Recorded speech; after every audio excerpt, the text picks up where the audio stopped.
Үндсэн хуулийн цэцгийн 0.3 тоот төгөлтийг харахаар Монгол улсын үндсэн хуульд 2019 онд орсон өөрчлөлтийнхээ үзэл баримтлал агуулгыг ерөөсө харгалзаж авч үзээгүй ийм дүр зураг харагдаж байгаа.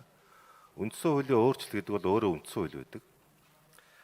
Үндсэн хууль зөрчсөн гээд байгаа 49 дугаар зүйлийн 3-т байгаа тэр өгүүлрийг дахиад би нэг уншаад өгчэй гэж бодож байна. 49 дугаар зүйлийн 5. Шүүхийн ерөнхий зөвлөлийн гишүүдийн 5-ыг шүүгчид дотроосоо сонгож бусад 5 гишүүнийг нээлттэйгээр нэр дэвшүүлж томилно гэж байна. Цэцгийн дүгнэлтэнд байгаа улсын их хурл дангаар томилох гэж байна гэдэг үг өөрөө энэ үндсэн хуулийн заалтаар үгүйсэгдэж байгаа. 10 гишүүний 5-ыг нь шүүгчд өөрсдөө нэр дэвшүүл томилно гэд үндсэн хуульд өөрт нь бичсэн байна. Хоёрт нь нээлттэйгээр нэр дэвшүүл томилно гэж. Нээлттэйгээр нэр дэвшүүл гэдэг нь бол аль нэг субъект нэр дэвшүүлэхгүй гэсэн шууд утгыг илэрхийлж байгаа. Сая Сүхбаатар гишүүн хэлж байна. Энэ нээлттэйгээр нэр дэвшүүл томилно гэдгийн цаана шүүхийн тухай хуульд 4 тусдаа процессыг бичсэн. Нэгдүгээрт улсын их хурл энд нэр дэвшүүлэхгүй. Ерөнхийлөгч нэр дэвшүүлэхгүй. Засгийн газарч нэр дэвшүүлэхгүй. Энэ хууль зүйн шаардлагыг хангасан иргэд өөрөө өөрсдийгөө нэр дэвшүүлнэ.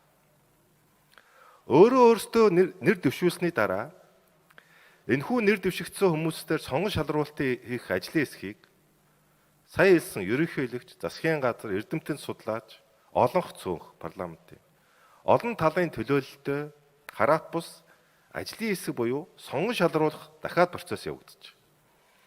Энэ сонгон шалруулалтын процессын дараа нээлттэй сонсгол гэдэг зүйл хууль зүйн байнгын орон дээр хийгдэнэ. Өөрөөр хэлбэл улсын их хурл одоо 3 дахь тэр процесс дээр нь сая байнгын орон орж ирж байгаа байхгүй. Нэр дэвшүүлэх болон сонгон шалруулах процесс парламентын өөрөө оролцоогүйгээр явж байна. 3 дахь процесс дээр байнгын ороо сонсгол хийх гэж байна. Сонсгол бол байнгын ороо дангаараа хийх гэж байгаа асуудал бас биш ээ.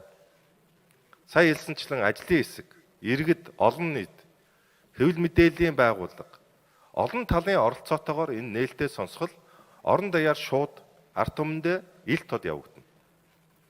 Эцсийн 4 дахь процесс буюу томилох процесс дээр улсын их хурл оролцож ирж байна. Өөрөөр хэлбэл тэр сонгон шалралтыг давсан, нээлттэй сонсгол дээр өөрийгөө харуулсан, хууль зүйн байнгын орон дээр тэр сонсголыг даваад орж ирсэн, тэр хүн дээр л 4 дахь шатан дээр нь орж ирж байгаа байхгүй. Шинэ бүрэлдсэн одоо үе үеийн парламент ингээ шүүхийн сахилгын ороо ерөнхий зөвлөлөө одоо өөрөө өөрсдөө байгуулдаг ийм үйл хаалгал нээж өглөөдөө л гэж би харж байгаа. Тэгвэл одоо наад хуульч одоо тэгэл нэг утгаа алдсан юм болж байгаа шүү дээ. Би энэ хууль чинь ер нь нэг урт наслах юм уу, богино настай хууль боллоо шүү. Цаашдаа ингээ улс төрчдийн гар хөлөөр шүүх явдаг ийм юм руугаа л явж гин шүү гэдгийг бол удаандараа илэрхийлж байгаа. Парламент нэг шүүгчдийг бүгдийн 100% томилдог болцсон юм шиг ийм ойлголт бас ярих боломжгүй.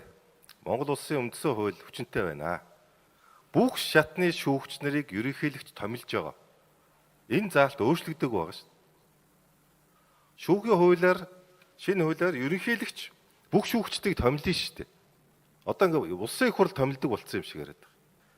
Гэтэл бидний баталсан шүүхийн тухай хуулиар улсын их хурл шүүхийн ерөнхий зөвлөл ба шүүхийн сахилгын хорооны бүрэлдэхүүнийг нэр дэвшүүлэх тухай нэг ч өгүүлэр байхгүй шүү дээ.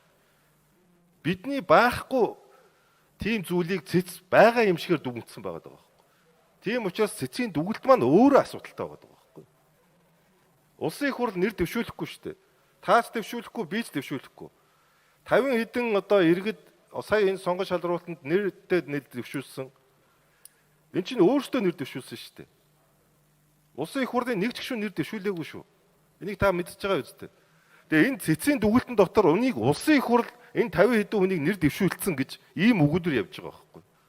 Тэгэхээр чи энэ цэцгийн дүгнэлт маань үнэхээр одоо тийм учир дутагдaltaй гарчжээ. Бошуу туулаа шиг юм болчихжээ. Тийм учраас энэ их судалмаа цэцгийн бас их судал энэ одоо алдаатай дүгнэлтээ бас залруулах ухаа гэдэгт ингэж итгэж байгаа. Баярлалаа.